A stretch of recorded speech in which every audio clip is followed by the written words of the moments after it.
Good morning, and welcome to Teddy Talks for today, Thursday, May 28th, 2020. I'm your host, Joe Wiegand. I'm so delighted that you're joining me here, either live or later in the day, and we're coming to you from Medora, North Dakota, a tiny little community, gateway to Theodore Roosevelt National Park, in amongst the buttes of the Badlands of North Dakota.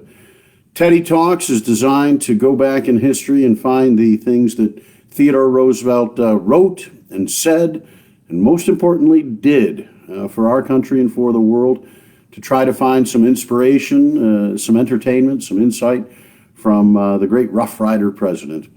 I'm here in Medora because it's the gateway community to Theodore Roosevelt National Park, and for over 55 years, first Harold Schaefer and the Gold Seal Corporation, and then the foundation that he and his family and others in North Dakota founded, the Theodore Roosevelt Medora Foundation, began hosting here the Medora Musical, renovated the old Rough Riders Hotel that dated to Teddy's time, that was just about falling in on itself.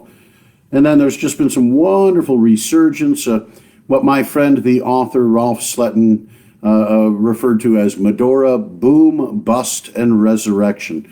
One of his wonderful books about the region here, the other being Roosevelt's Ranches. On this day, we're going to hear from President Theodore Roosevelt as he toured Idaho in a barnstorm in 1903 as president, not campaigning, but certainly rallying continued support amongst the grassroots for his legislative agenda, which had been quite successful already, and his regulatory agenda as well, through the Justice Department. We have today in order comments in Pocatello, Idaho, then Shoshone, Glenn's Ferry, Mountain Home, Boise, and Nampa. Such a beautiful part of the country. On this date in history, certainly Theodore Roosevelt, a student of naval history, would have acknowledged that today the Spanish Armada, with 130 ships and 30,000 men, set sail from Lisbon, Portugal, heading for the English Channel. A thought certainly it would be so massive that it would likely destroy the English fleet and lead to the invasion of England by Spain. And of course, we know the famous story that the Armada was destroyed in storms in and nearby the English Channel. May 28th, 1754, on this date, really the beginning of the French and Indian War. In its first engagement, a young 22-year-old lieutenant for the British, Lieutenant Colonel George Washington, defeated a reconnaissance party in the Battle of Jumonville Glen in what is now Fayette County in southwestern Pennsylvania. This incident would lead to Washington falling back, he and his men building Fort Necessity. A larger French force would come down from Fort Duquesne, later Pittsburgh, and Washington's men, he would be forced to surrender and submit a statement in surrender that would admit to the fact that the commanding officer of the French at the previous Battle of Jumonville Glen, the French commander Jumonville, that he was killed by the half-king, the Mingo warrior Tanat Charison. I'm sure I'm mispronouncing that, but fascinating history to think of what George Washington was doing at the age of 22 in the service of the British Crown, and just what a difficult and challenging time that was for a young Washington. May 28th, 1764, the birth in Claremont, Columbia County, New York, of Edward Livingston. His older brother, Robert Livingston, had negotiated the Louisiana Purchase in 1803, and Edward was an influential figure in the drafting of the Louisiana Civil Code of 1825, the Civil Code based largely on the Napoleonic Code. And you'll find that Louisiana still has a very different set of parish, even the organization of the state into parishes. It's a parish and state law is very different than the common law heritage of the other states. He was a prominent New York attorney, served as Secretary of State from 1831 to 1833, and ambassador to France 1833 to 35 in the Andrew Jackson administration. So a New York Democrat, a member of the United States House of Representatives from New York, Mayor of New York, and then, in that wonderful time of opportunity in this country, member of the United States House of Representatives from Louisiana, and United States Senator from Louisiana. All of this prior to his being plucked by the Jackson administration for service as Secretary of State and Ambassador to France, realizing that in that era, being chosen as Secretary of State very often was an indication of preferences rather than the Vice President, that the successor to the administration might be the Secretary of State. May 28th, 1807, the birth in Switzerland, the Haute-Volée region of Switzerland, of Louis Agassiz. Agassiz was a Swiss-American paleontologist and geologist, taught at Harvard from 1847 until his death in 1873, just 2.5 years prior to a young Theodore Roosevelt going and studying science at Harvard. But certainly Harvard and its science curriculum was steeped in the work of Agassiz, who gave us really invented the field of glaciology. Certainly Muir, a fan of his writings, and the fact that so much of what we see before us here is formed by the retreat of the glaciers. May 28, 1830, the aforementioned United States President Andrew Jackson signs the Indian Removal Act, which denies Native Americans their land rights and forcibly relocates them. This is the Trail of Tears, the incident beginning the Trail of Tears. The United States Supreme Court actually held the Indian Removal Act invalid, the actions of the administration invalid, and President Jackson simply ignored the Supreme Court, something to the effect of, where's their army? May 28, 1843, the death in New Haven, Connecticut, of Noah Webster, an American lexicographer, born in 1758 in Hartford, Connecticut colony. Webster graduated from Yale College in 1778. Alexander Hamilton invited him to New York City in 1793, where he became an editor for a Federalist Party newspaper, but he returned to Connecticut in 1798, served in the Connecticut House of Representatives. In 1806, Webster published his first dictionary, a compendious dictionary of the English language. The following year, he started working on an expanded and comprehensive dictionary, finally publishing it in 1828. He was influential in establishing the Copyright Act of 1831, the first major statutory revision of the U.S. copyright law. Webster died while working on a second volume of his dictionary. The rights to the dictionary were acquired by George and Charles Merriam, and perhaps you too grew up with the wonders of the Merriam-Webster dictionary. May 28, 1887, the birth near Prague, Indian Territory, later Oklahoma, of James Francis Thorpe, the American athlete Jim Thorpe. He was an Olympic gold medalist in 1912 in several sports, a member of the Sac and Fox Nation. His given name, Wathohuk, translated as bright path, and what a bright path he ran in 1912 in the Olympic Games. He won the gold medal in the pentathlon and decathlon, played collegiate and professional football, professional baseball and basketball, and indeed lost his Olympic titles after it was found he had been paid for playing 2 seasons of semi-pro baseball before competing in the Olympics, thus violating the amateurism rules that were strongly in place then. In 1983, 30 years after his death, the International Olympic Committee restored the Olympic medals. Jim Thorpe attended Carlisle Indian School, Indian Industrial School in Carlisle, Pennsylvania. These students marched in Theodore Roosevelt's 1905 inaugural parade. I'd have to check the years that Thorpe attended.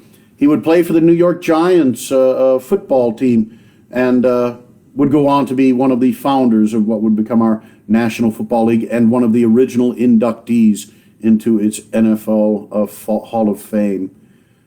May 28, 1892, in San Francisco, John Muir organizes the Sierra Club. May 28, 1905, Russo-Japanese War. We mentioned the Battle of Tsushima, starting on May 27th, concluded on May 28th with the surrender of the Russian fleet, the last great sea battle in which a fleet of ships of the line of one combatant nation surrendered to the ships of the victorious combatants. And now we've got our barnstorming through Idaho. Thank you again for your comments and questions. I've got a couple of days to catch up to where I saw that we indeed have some folks watching along and wishing a good morning, and that means a great deal to me. These talks will be in a form of a podcast on Spotify and YouTube, thanks to our friends at the Theodore Roosevelt Medora Foundation. But right here, live in the morning, getting a start in the day with the sun takes a little while to climb above the buttes that are right behind us on the east side of Medora, but I can see the sunshine aplenty out across a little field between us and the Badlands Motel, where this summer we'll watch our tourists come down on a zip line off the buttes and play putt-putt at a new Little Bully putt-putt golf course. And right, they are amusements and games, and I think if you've been with us, you've heard enough about what Theodore Roosevelt thinks about games and sport. When it's time to play hard, and we do. There's some wonderful paths up in the buttes right behind the place, and hope you'll join me for a hike up to Schaefer Point, named for our founder, Harold Schaefer. It's a beautiful day. I hope you enjoy these remarks from President Theodore Roosevelt touring Idaho, and this is May 28th, 1903. First, at Pocatello. It is a great pleasure to be here in this city, in this state, and to greet you this morning.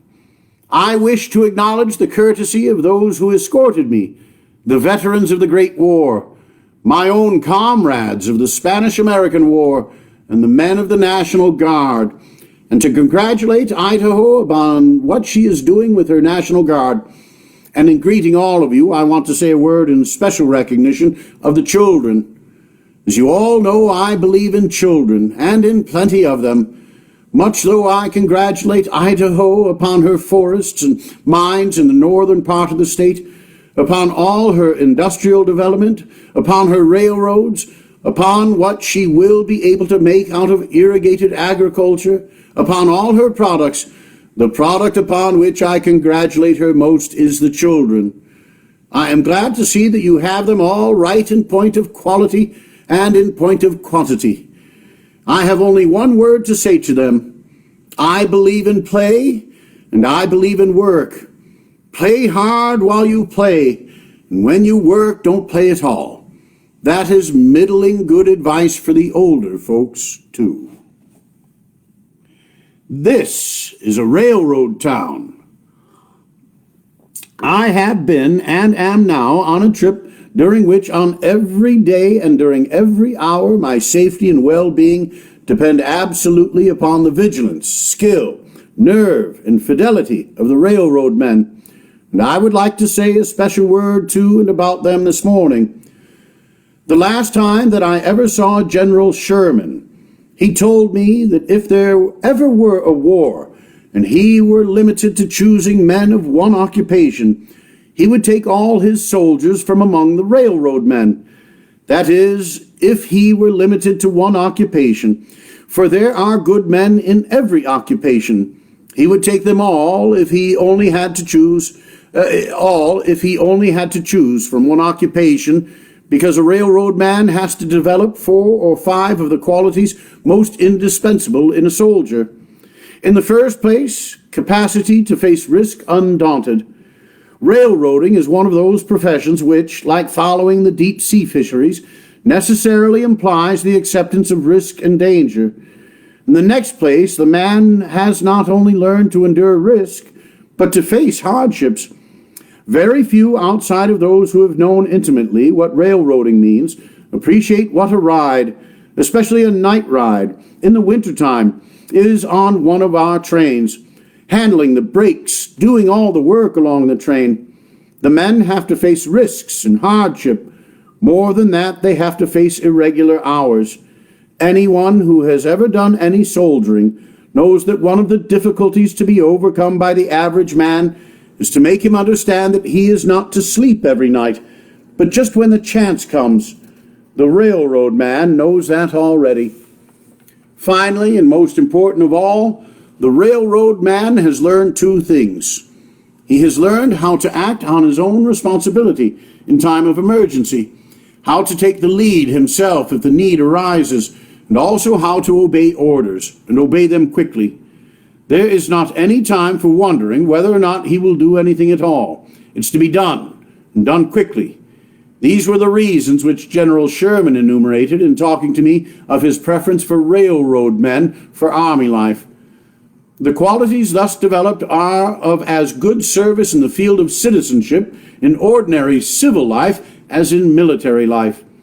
In this country, we need above all things to show our power to act on one's own individual responsibility, each to care for himself, to be able to handle his own life, and yet all of us to act in cooperation with our fellows, to be able to preserve our independence, our self-respect, and one of the means of preventing it is to show that power of living our lives in orderly liberty under the law. I wish to say a word of special acknowledgement of the presence of the men on horseback from the reservation. I was glad to see them, and Major Cadwell, I was glad to learn that many of the Indians under your care are traveling along the white man's road, and beginning not only to send their children to school, but to own cattle and to own property. The only outcome of the Indian question in this country is gradually to develop the Indian into a property-owning, law-abiding, hard-working, educated citizen. In other words, to train him to travel the path that we are all trying to travel. And I congratulate you upon the progress that you have made. When he is traveling that path and when he is doing his duty, he is entitled to, and he shall receive, exactly as square a deal as anyone else. After all, that is the fundamental principle of our government.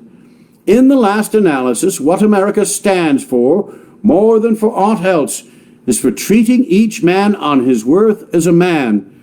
If he acts well in whatever walk of life, whatever his ancestry, his creed, his color, give him a fair chance. If he acts badly, let nothing protect him from the hand of the law. I congratulate you, the men and women of Idaho, upon what you have done for your state. Let me congratulate you especially upon the fact that in addition to the business, energy, the thrift, the enterprise that you have shown in material development, you have taken such pains in the bringing up of the next generation. I congratulate you upon your schools and upon your education, both elementary and higher, the most important things in life, and which we are sometimes tempted to regard as the humdrum and commonplace things. The whole fabric of society rests upon the home. The best citizen is the man who is a good husband, a good father, the woman who is a good wife, a good mother. Of course, that is so elementary a fact, like other elementary facts, we occasionally forget its existence, that the highest type of citizenship is to be found in the home, and nothing can take the place of the education of the home. The fathers and the mothers who educate their children not merely by precept but by practice. For in the intimacy of the home it does little good to preach if that preaching is not backed up by performance. It is of no use telling the children to tell the truth if they see their elders not telling the truth. No use trying to teach the child to be unselfish if the father or mother is selfish. There is no use in trying to teach the small folks not to shirk their duty if the bigger ones shirk theirs. Nothing can excuse shirking in the performance of duty toward the children by the father and the mother, but their work has to be supplemented from the outside, and a special and peculiar debt of gratitude is owing to the men and women who are engaged in teaching, who are engaged in educating the body, mind, and soul of the younger generation, and to all, Mr. Mayor, who take part in the work of the school committee in seeing that the educational requirements of any locality are fully and actually met. I am glad to have seen you. It has done me good to come here.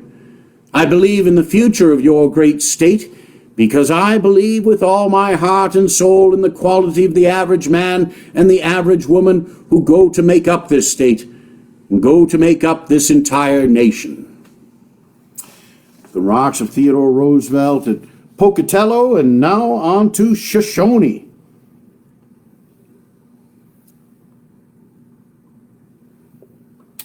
My fellow citizens, my fellow Americans, it is a great pleasure to greet you this morning, to greet all of you, especially the children, traveling through this country as I have traveled, from the Atlantic across to the Pacific, and now on my return. The thing that has struck me most after all is not the diversity, but the essential unity of our people.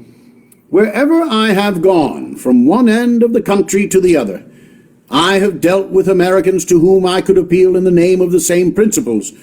And you, the men of the Great War, the men whom I have met wherever I have stopped on the plains, among the mountains, on the Pacific slope, you builded even better than you knew when you saved the country. For not only did you make it possible for an American president to feel at home throughout the continental republic, but you left us by your deeds the memory and the lessons of how we were to handle this government. You fought for real brotherhood, for the real rights of mankind. You fought to establish here the rule of liberty under law, by and through the law. You established once for all that the worst enemy of this country is the man who tries to excite section against section, creed against creed, class against class. This government is not and never shall be a government either of a plutocracy or of a mob. It shall be a government, as it has been and is, in which all citizens, rich or poor, wherever they live, however they worship their Maker, mechanics, farmers, miners, ranchmen, bankers, lawyers, it makes no difference what. If they are decent men, they shall have their say in the government and are guaranteed protection by it. The line that in the elemental matters we must ever draw is the line of conduct. The man who behaves well, whatever he does or wherever he lives, is a good citizen, entitled to the respect of all other good citizens. And if he does not behave well, at whichever end of the social scale he stands, he is a bad citizen. The bully pulpit apparently traveled along on the train at Glenn's Ferry, Idaho. My fellow citizens, let me thank you most cordially for your greeting. I am glad to see all of you, but I do not know but what I am most pleased to see the children. It has been a great pleasure to come into Idaho. I know your state of old, although I have never been out to Boise, but in the old days I was out in the mountains in the eastern part of your state. One thing that has particularly pleased me in making this trip from the Atlantic to the Pacific, right across the continent, has been the fact of the fundamental unity of our people. A good American is a good American in whatever part of the country you find him. That is the important lesson to learn. I have been here in the West for 6 weeks, and I think I was a pretty good American when I came, but I am going away a better American. I have been struck coming through this state with its mines and timber in the north, and here the grazing country with the wonderful results achieved wherever water has been put upon the soil. I do not believe that there is in any state in this country which will benefit more through the workings of the Irrigation Act than this state of Idaho. And nothing has pleased me more than to have had my part in getting the national government to aid in this work. Much can be done by the aid of the government, by the aid of the state. But after all, the fundamental thing in bringing success to any community is the quality of the average man, the average woman in that community. I believe in your future. I believe in the future of the nation of which you and I are a part, because I believe that we have just that average quality of citizenship in our men and women. No law that the wit of man has ever devised can make or ever will make a fool wise, or a coward brave, or a weakling strong. All that the law can do is to try to secure a fair deal, to try to give each man a chance to show the stuff that is in him. And if the stuff is not in him, you cannot get it out of him because it is not there. It is a good thing to have a sound body. It is a better thing to have a sound mind.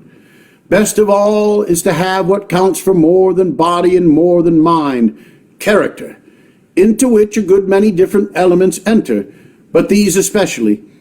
In the first place, the element of honesty, of decency, using it in its widest bearing, the element that makes a man a good husband, a good father, a good neighbor, a good man to work alongside of or to deal with. And then, in addition to that, we need courage, hardihood, the qualities that every railroad man, every man on the engine or firing has got to show, the qualities that we speak of when we say of a man that he is not only a good man, but a man. And finally, in addition to courage and honesty, we need the saving grace of common sense. For without that, a man will make but scant headway in the world. I am very glad to have had the chance of seeing you. On to Mountain Home, Idaho. My friends and fellow citizens, it has been a great pleasure to have been traveling in Idaho today, and now, after having traversed a good deal of sagebrush, to come here to see what can be done by a proper mixture of intelligence, industry, and water, and substituting for the sagebrush green crops. I doubt if there is any state which will profit more by the increase in the application of irrigation to our needs than is the case with the state of Idaho. Most of our people, especially our people in the East, have no fair idea how much can be done in the development of these states here under that irrigation system.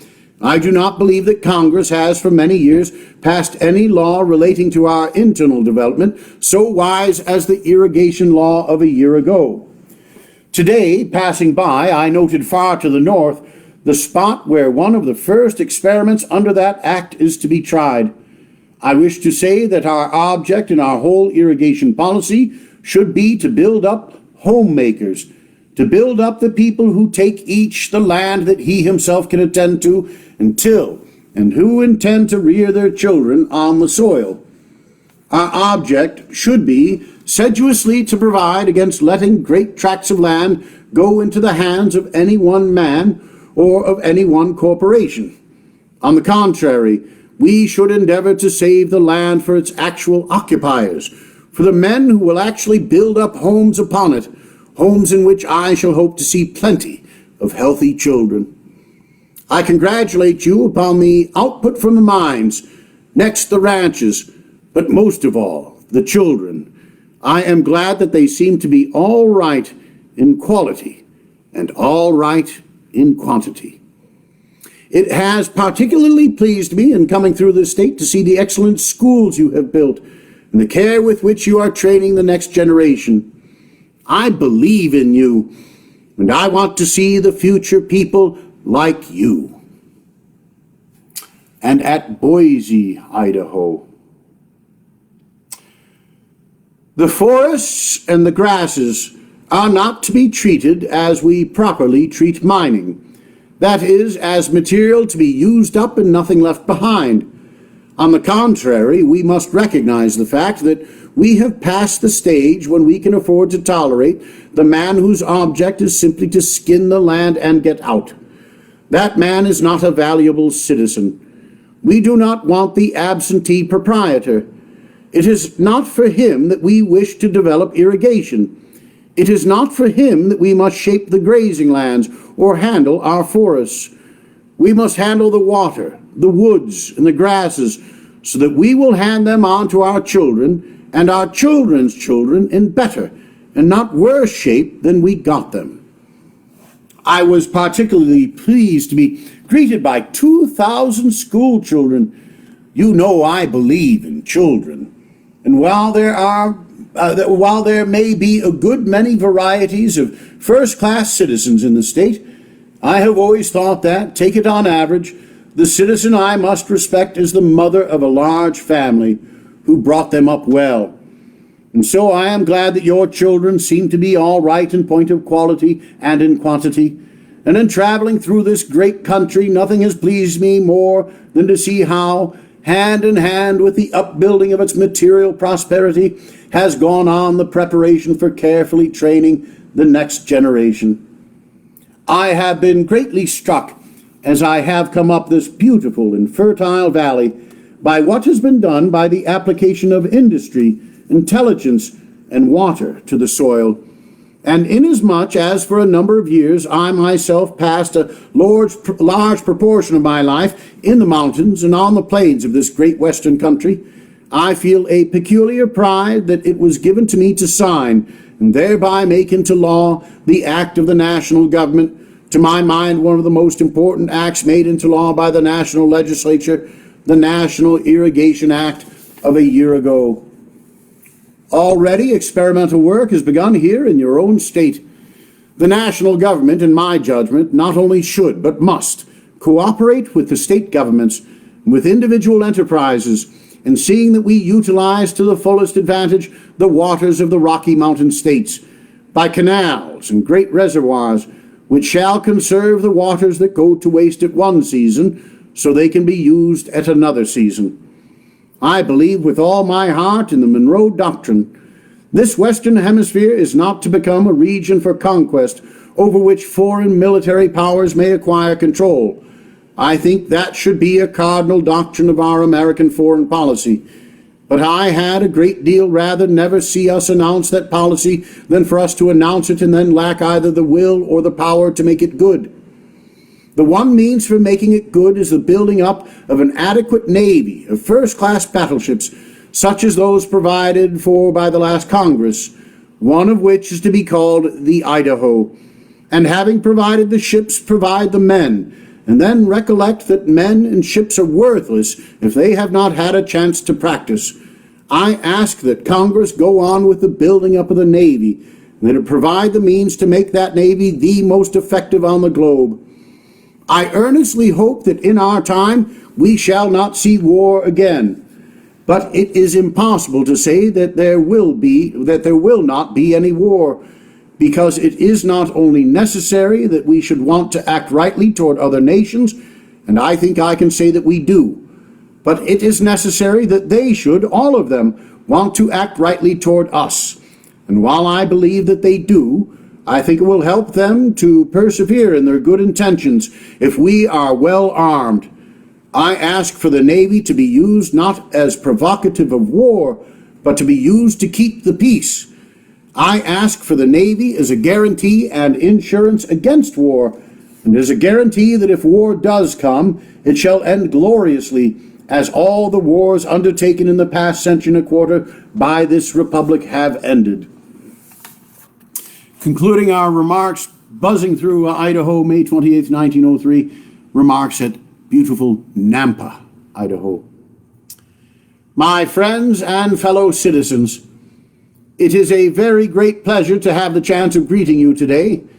Let me say a word of special greeting to the members of the National Guard. For the first time in our history, Congress has enacted a measure to provide for an adequately armed National Guard in each of the states, and Idaho is the first state to be taking advantage of the terms of this act. I congratulate Idaho upon this typical instance of progress. I wish to say what pleasure it has given me to come here and be witnessing with my own eyes what you are doing in this state with irrigation. Idaho will, I firmly believe, and I base it not merely upon my own observation, but upon what I am told by men of judgment dealing within the state, grow with peculiar rapidity and with a peculiar stability of growth during the years now immediately opening. While a great part of the growth will surely be due to the development of her unexplored mineral resources, I think the most permanent and the most useful part of the growth will be the development of her irrigated agriculture. I do not have to tell you here that when you get irrigation fairly applied, rain is a poor substitute for it. With irrigation, the wonderful fertility of your soil will be given full play, and we shall see a development of fruit and grain products in this state which would have seemed literally incredible even as late as 25 years ago.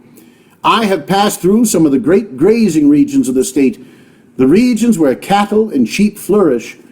I congratulate you upon the chances of diversifying your industries, as in the development of all your other industries, so far as the federal and state laws affect them. The one great object ever kept in mind will be the building up of the homemaker, the building up of the man who takes a given quantity of land, A large quantity if it is unirrigated, a much smaller quantity if it is irrigable. And out of that makes a home upon which he intends himself to live, and living to bring up his children. The citizen who counts in the development of the state is the man or woman who makes this his or her home, for it is upon the quality of the average woman that the future of the state really depends. What a wonderful set of messages.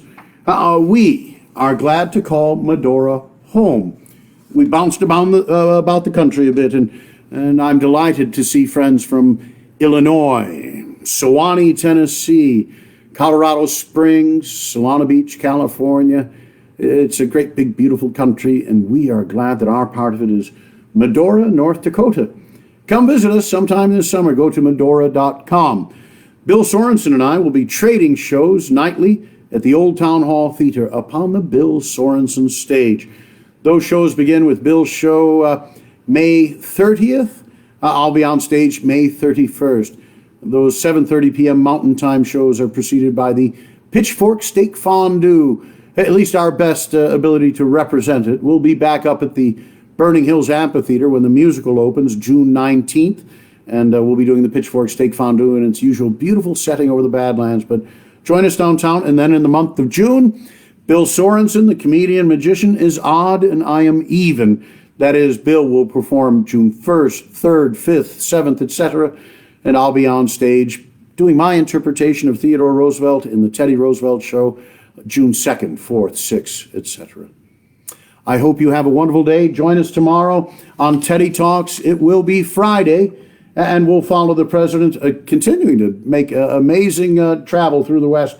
Remarks at the Mormon Tabernacle at Salt Lake City and in Ogden, Utah. Concluding Saturday, remarks of Governor Theodore Roosevelt at Grant's tomb and the Metropolitan Opera House. I'm seeing that apparently many of you are watching a series on Grant on the History Channel. Thanks for being with us. We'll see you here tomorrow. Goodbye and good luck.